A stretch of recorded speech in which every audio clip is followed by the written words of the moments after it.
You are now the proud owner of one genuine Turnpike toll booth. Have your destination in mind? I don't think there is such a country. Oh well, it doesn't matter anyways. The castle in the air. Might as well go there as anywhere.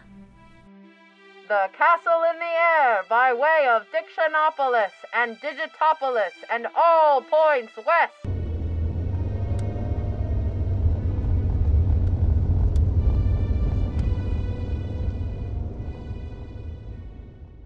Since before film was even invented, artists have been creating adaptations in other forms. Each new generation of story makers adopted familiar templates and outlines for their storytelling purpose. This is why, even today, we see myths and legends being adapted. In 1888, Louis-Aimé Augustin Leprince shoots and releases the first public film. This set up what would be a long history of film. But when it first came around, however, there was very minimal tech involved. In fact, one of the most famous films of the silent era is Georges Méliès' Voyage dans la Lune.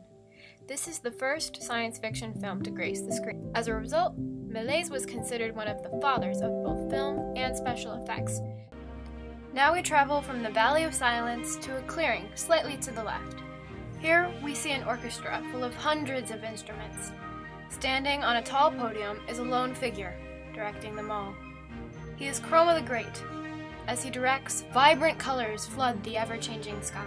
Just as Chroma sweeps color into the world, in 1935, Technicolor, invented by Herbert T. Kalmus, soon swept the screen. With his wife Natalie helping make sure that the technology worked, some of the most famous adaptations in history, Gone with the Wind and The Wizard of Oz, brought life and vibrancy to the film industry, and by 1966, most films were shot in color.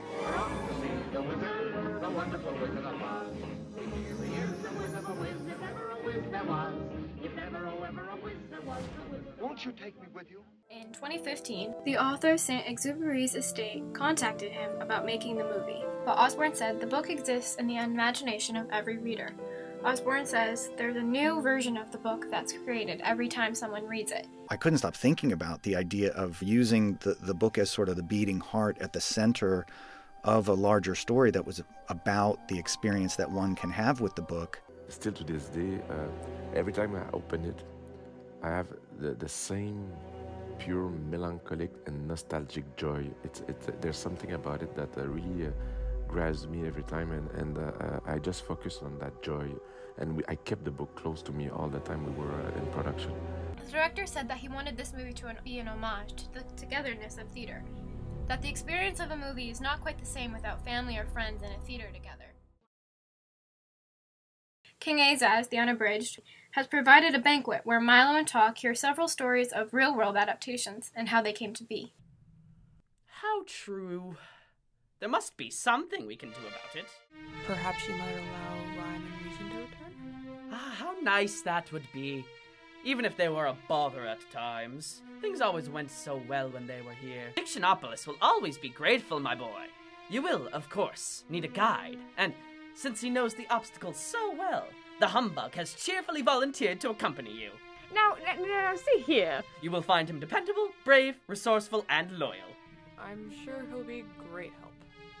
I hope so. Good luck, good luck. Do be careful. Adaptations. Until you asked me that question, I never really thought of it as having an impact, but indeed it has. Maybe just the way that I do things. I think they've inspired me to do more for musicals and stuff, and to try to put myself out there to perform for others. So adaptations have played a pretty substantial role in my life as an artist. So it's definitely fueled that, where I get to be more creative.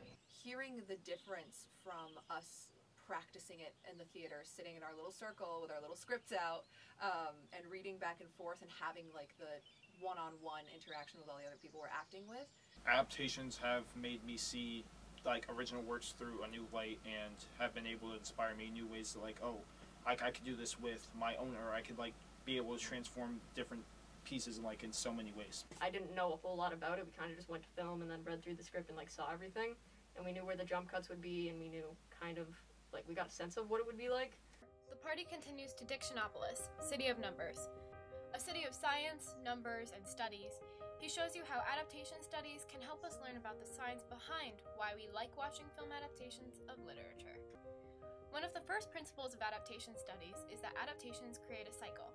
We see a form of art, we have ideas for further creation, we recognize the differences, tension exists between the new ideas and what's written, art creates other art, someone sees the adapted art, and the cycle repeats itself. However, that circular process, in this case, has to have room to change shape and expand.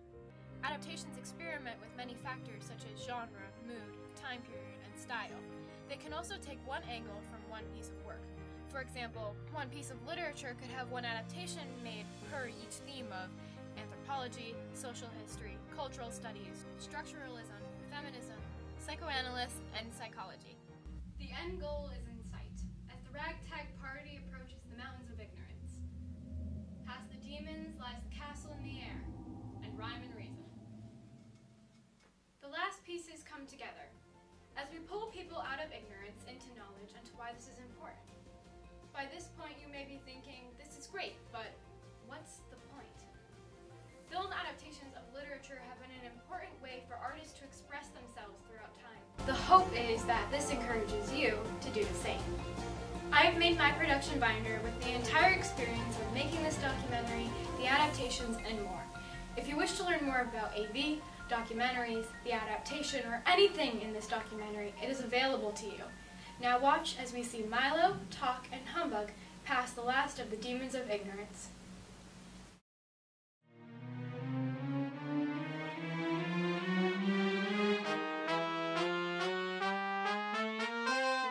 We've come to rescue you. Have you been traveling long? Days. Weeks. It has been a long trip. For you often learn more by being wrong for the right reasons than you do by being right for the wrong reasons. But it's not just learning things that's important. It's learning what to do with what you learn, and learning why you learn things at all that matters.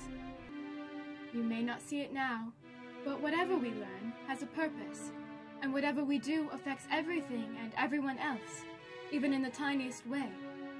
I think we better leave now.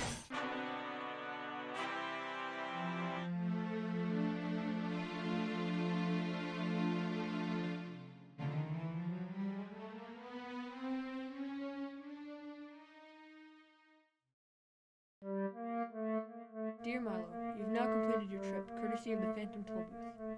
We trust that everything has been satisfactory. It's true that there are many lands you've still to visit, some of which are not even on the map, and wonderful things to see that no one has yet imagined. But we're quite sure that if you really want to, you'll find a way to reach them all by yourself. Yours truly,